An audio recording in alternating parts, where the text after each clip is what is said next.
John Cusack, interprété par Jean-David Stepler, chapitre 2.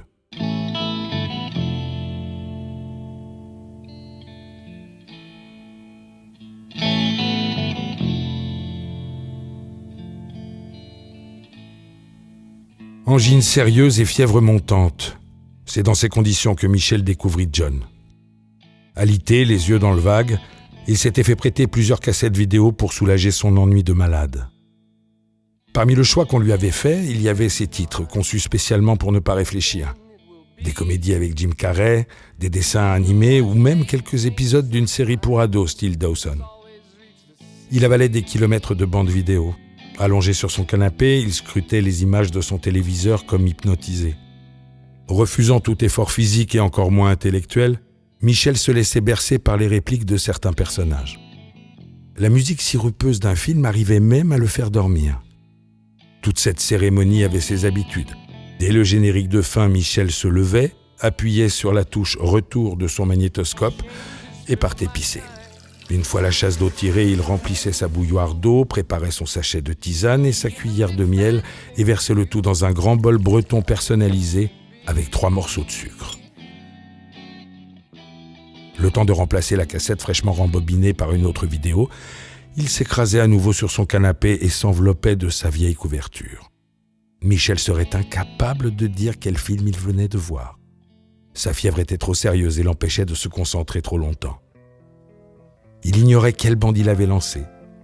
Un premier plan sur un disque vinyle qui tourne, puis le titre « High Fidelity ». Ce film de Stephen Frears inondait l'écran de sa télévision. Dès le départ, il sentit qu'il allait aimer cette histoire. Devant lui, un acteur, casque sur les oreilles, s'adressait à lui.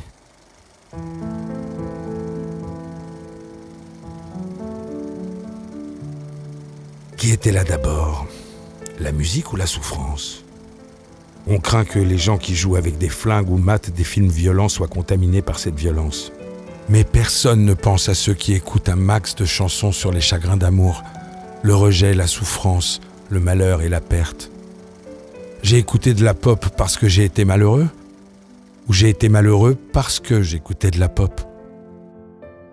Dès cette première confession, Michel repensa à son ex qui avait rompu avec lui quelques semaines auparavant. Et comme beaucoup, il s'était plongé dans une solitude musicale avec un choix de musique que l'on réserve spécialement pour ces occasions. Des vieux albums de Lionel Richie jusqu'aux chansons honteuses de Michael Bolton. Il avait eu du mal à surmonter cette épreuve, et c'était en s'isolant et pleurant au son des standards romantiques qu'il avait pu guérir. La position idéale dans une telle situation, celle du fœtus, complètement replié sur soi sur le canapé. Avoir un personnage qui le rassurait et qui partageait ce qu'il avait vécu rendait Michel plus attentif à l'histoire du film. Bizarrement, il ne décrochait pas des images qu'il avait devant lui. Entraîné par le rythme du scénario, il se laissait guider par les personnages, les situations mises en scène, les disputes, les flashbacks. Une fois le film fini, il ne quitta pas son canapé. Il avait été bouleversé par ce qu'il venait de voir. Bien évidemment, il ne considérait pas ce film comme un chef-d'œuvre du 7e art, autant qu'il puisse juger un film à ce titre, mais Michel se sentait emporté par le destin du personnage, trentenaire en pleine crise amoureuse, et qui trouve refuge dans sa collection de vinyles. Oui, c'est sûr, les amoureux du film ou du livre de Nick Hornby lui en voudront de résumer l'intrigue par ces quelques mots.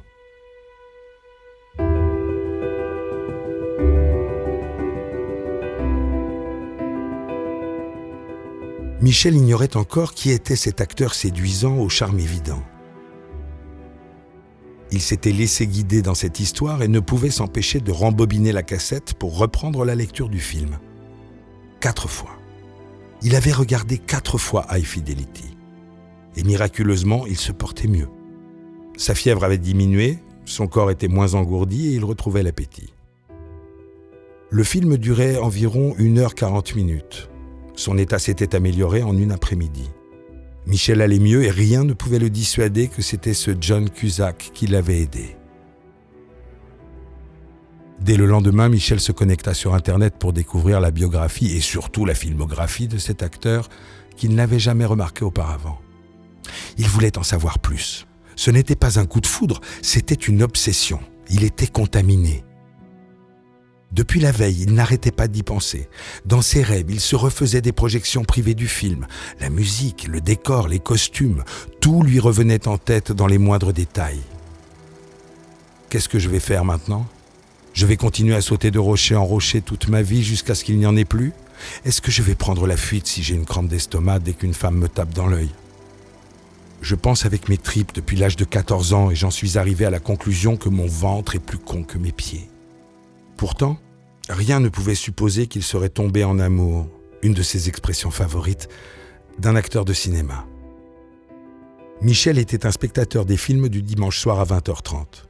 Et souvent, il s'endormait avant la fin.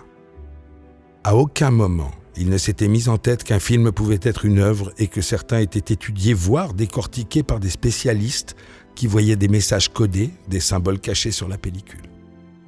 Il se souvenait d'une émission tardive où un théoricien du 7e art s'amusait à révéler les mystères cachés du cinéma.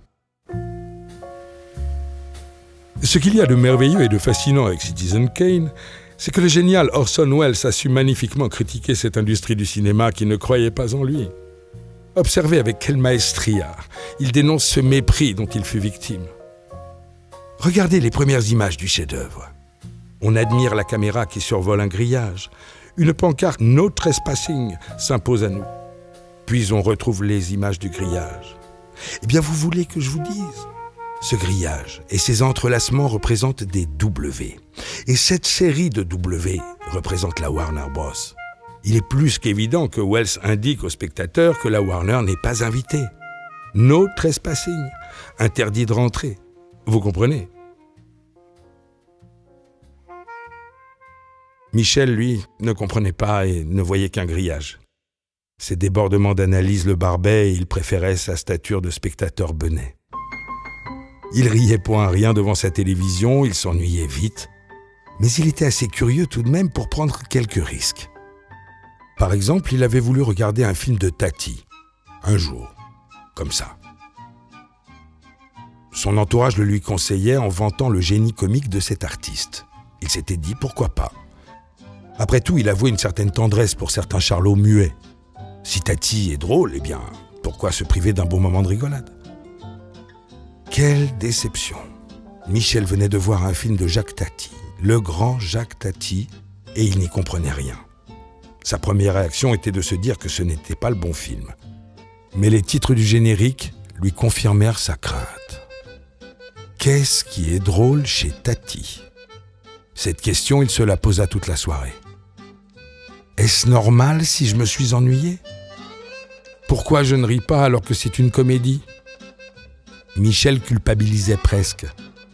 Je me suis endormi, c'est sûr. C'est pour ça que je n'ai rien compris.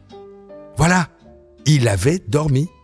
Michel se persuadait qu'il avait dormi, même s'il savait que non. Cette expérience l'inquiéta pendant plusieurs semaines, à tel point qu'il préférait mentir et se conformer à une idée bien pensante pour satisfaire tout le monde. Il refusait de débattre sur quoi que ce soit. Il n'était pas assez armé. Les arguments contraires lui faisaient peur et il ne possédait que trop peu de parades pour les contrer. Sa faiblesse était là.